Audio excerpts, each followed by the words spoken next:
Olá pessoal, aqui é Jackson Marciano na área, dessa vez com a resenha do Rastejador da coleção DC Universe Classics, a Wave 16, cuja BAF é o Bane, produzida pela Mattel.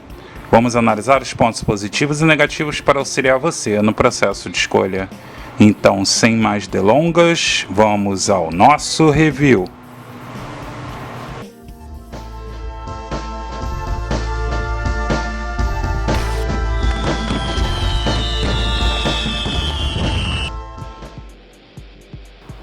Analisando então a cartela, aqui em cima o nome da coleção DC Universe, aqui embaixo Classics, nome do personagem aqui embaixo The Creeper em inglês, o número da Wave que seria a Wave 16, a figura 2, ok? Aqui a figura disposta na janela principal. Aqui um símbolo, que no caso aí seria a menção ao Rastejador, né, que é o personagem. Na lateral a gente visualiza aí que seria o braço direito, que vem com essa parte aí, com essa figura. E no verso da cartela a gente vê o mesmo padrão apresentado nas figuras da Wave 16, que a gente já tem review aqui no canal do Robin, que vocês poderão ver o card aí na parte superior da tela, ok?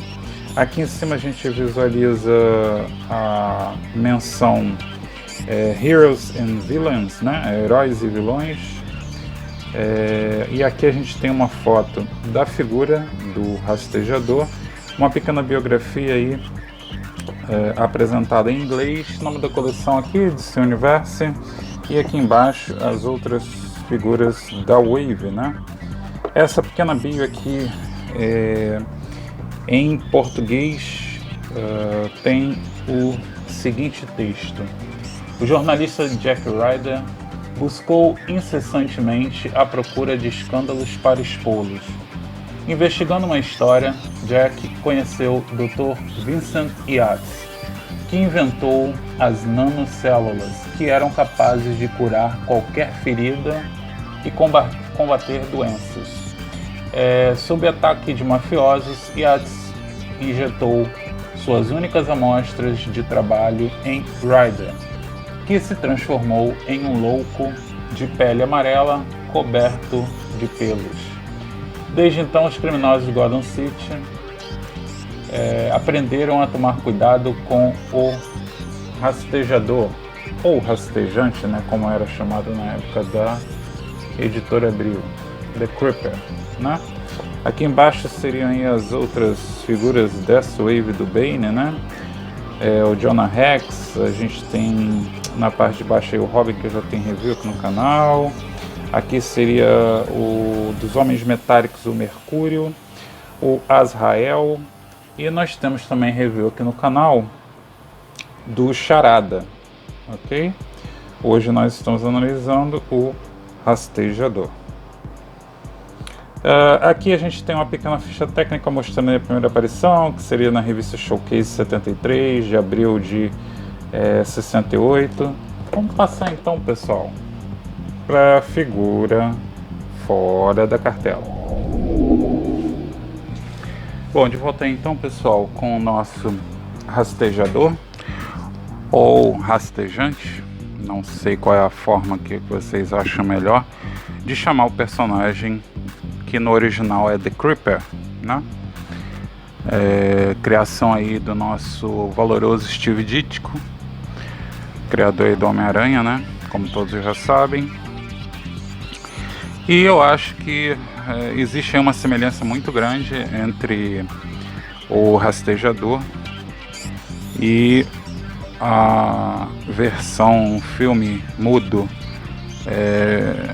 que foi a origem, a inspiração para a criação do Coringa, que é outro personagem aí da DC Comics, que é muito parecido com o Rastejador. A diferença entre o Coringa e o Rastejador, basicamente, é a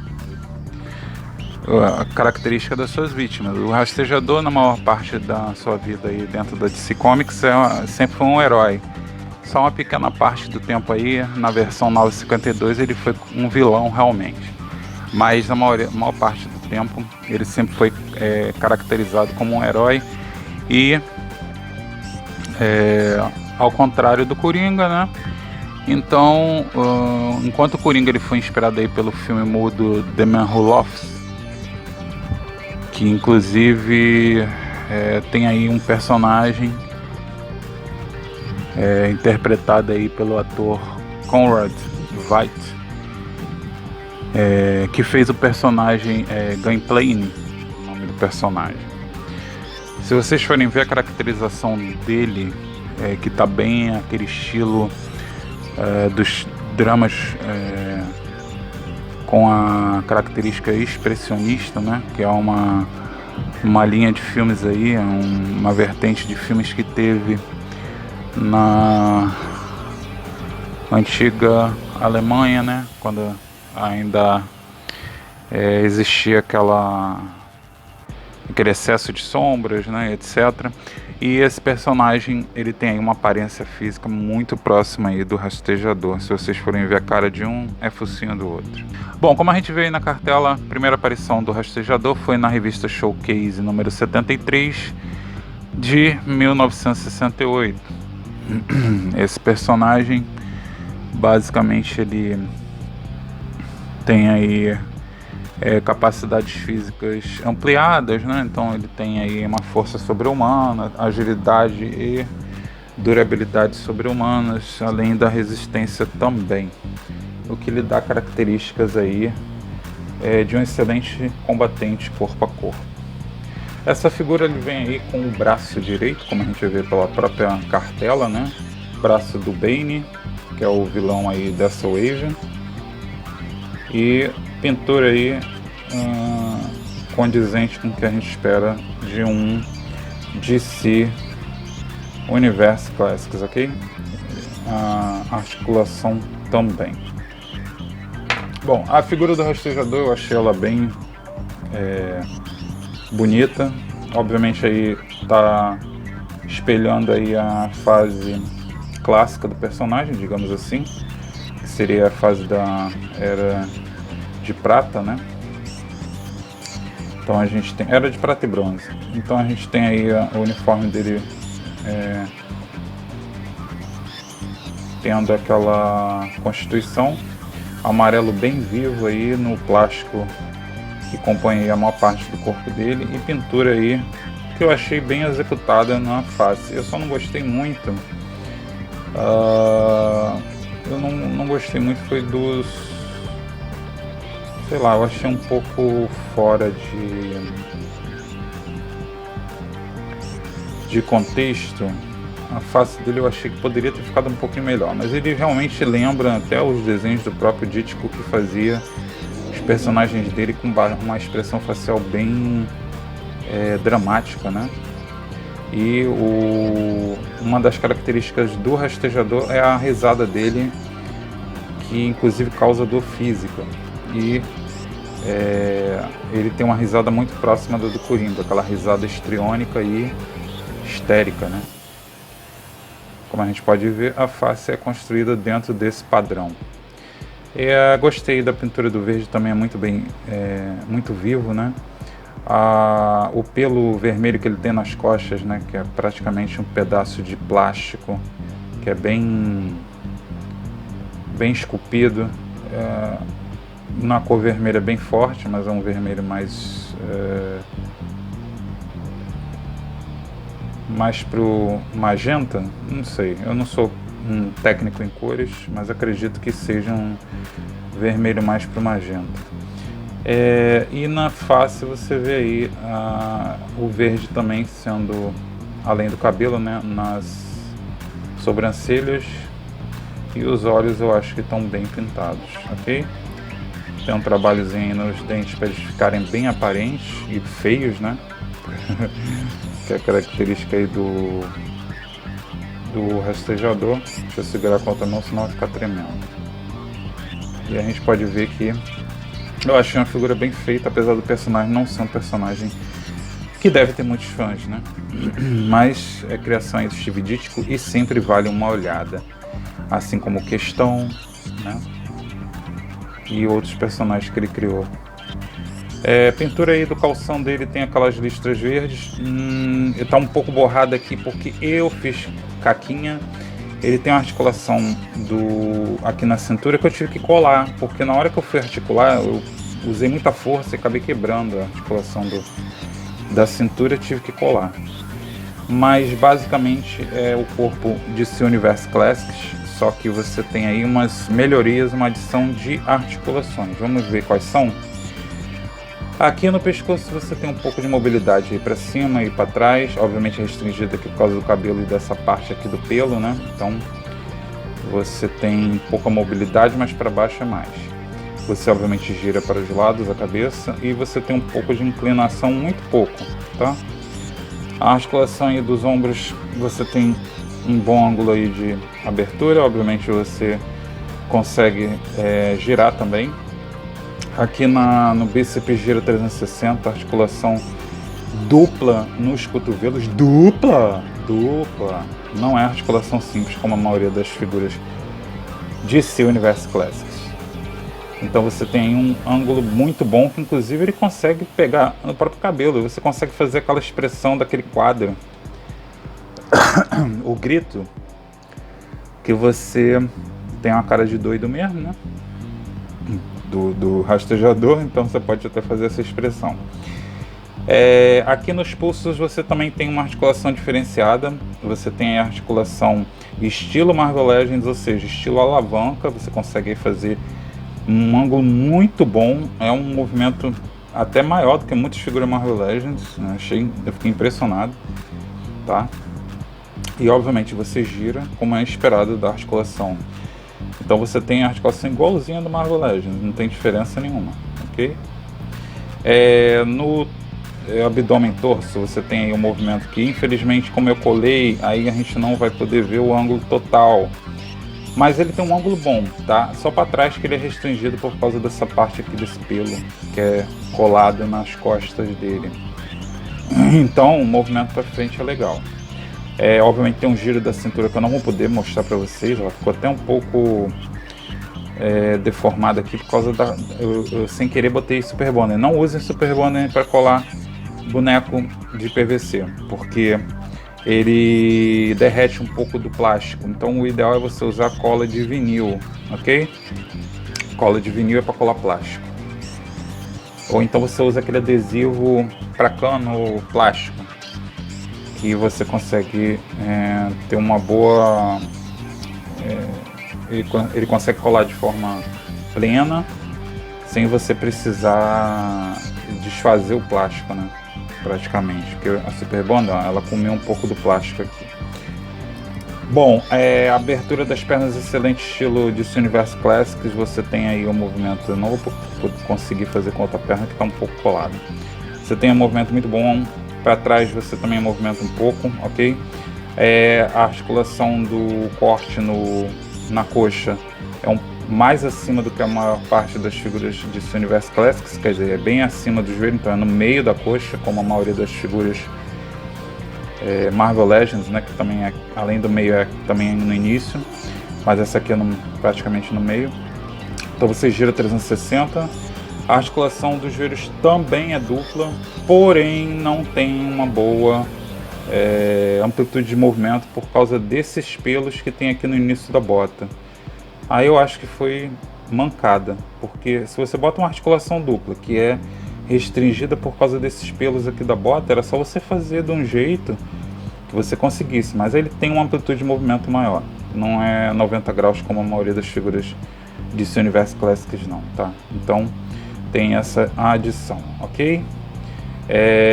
Bom, ele não tem giro aqui, mas você tem no tornozelo pouquíssimo movimento, porque eu não sei o que aconteceu, também foi uma falha aí do design. Ele é esculpido aqui a bota, deixa eu ver se eu consigo, que ele não estoure a luz, ele está estourando a luz. A escultura que é feita aqui, a conexão do pé, né, com a perna, você não consegue, você só tem esse movimento, ó, muito pouco, ó, muito pouco. Esse pé aqui também, muito pouco, ó, um pouco, por causa da estrutura aqui da bota dele, né? Da bota não, seria do pé com a conexão aqui. Da bota vai até aqui em cima. Então você não tem amplitude de movimento.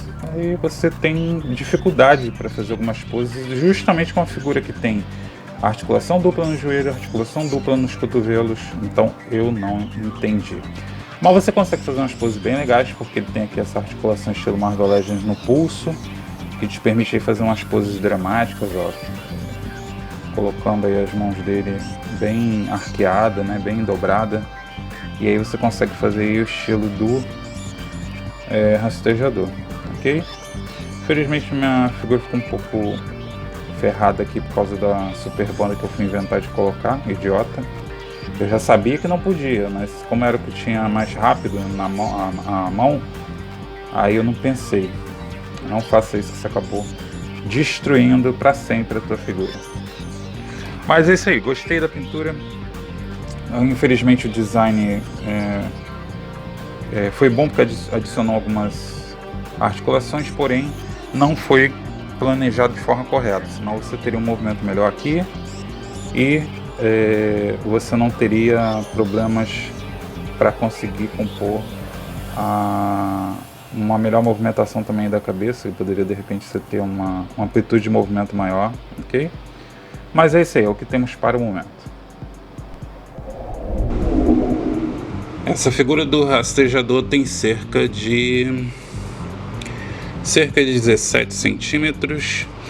Isso equivale em polegadas a cerca de 6,69 polegadas. Comparando a escala com a versão de Multiverse da Mattel, da Mulher Maravilha, versão Rebirth, e a versão DC Universe Classics do Superman, do pack com Brainiac. Chegamos ao final de mais um review, mais uma resenha, dessa vez aí do rastejador The Creeper da coleção DC Universe Classics, a Wave aí que monta o Bane. Para articulação qualifiquei com nota 8,5, apesar de ter a adição aí de alguns pontos como nos cotovelos que são duplos, articulação dupla, e nos joelhos que são articulação dupla.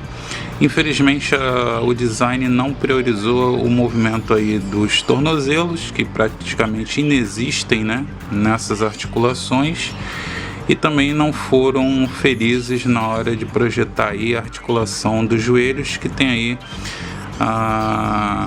os pelos da bota que atrapalham aí a amplitude de movimento. Para a escultura eu qualifiquei com nota 8 por conta justamente dessas adições das articulações, porém a responsabilidade do design seria conseguir equilibrar a adição desses pontos de articulação com uma escultura que desse para você ter uma amplitude boa de movimento. Por conta disso qualifiquei com nota 8. E na questão de pintura e esquema de cores, é uma excelente composição aí, priorizando a era de prata e de bronze, né, do personagem. Por conta disso eu qualifiquei com nota 9. Sendo assim, na avaliação geral, essa figura do The Creeper ou rastejador tem a nota média, avaliação geral 8,5, ok? É uma figura aí que vai com certeza acrescentar na sua coleção DC Universe Classics de personagens da DC Comics, principalmente se você tiver aí de repente para compor aí sua Bat-família, né? Já que ele participou de tantas aventuras junto com Batman. É isso aí, pessoal, Marciano partindo, espero ter ajudado vocês na descrição dos pontos positivos e negativos. Não esqueça de se inscrever no canal que não é inscrito, de dar o like aí no vídeo para fortalecer. A gente se vê então no próximo review. Um grande abraço para vocês, tchau, tchau. Curta o vídeo, inscreva-se no canal e acesse as outras redes sociais.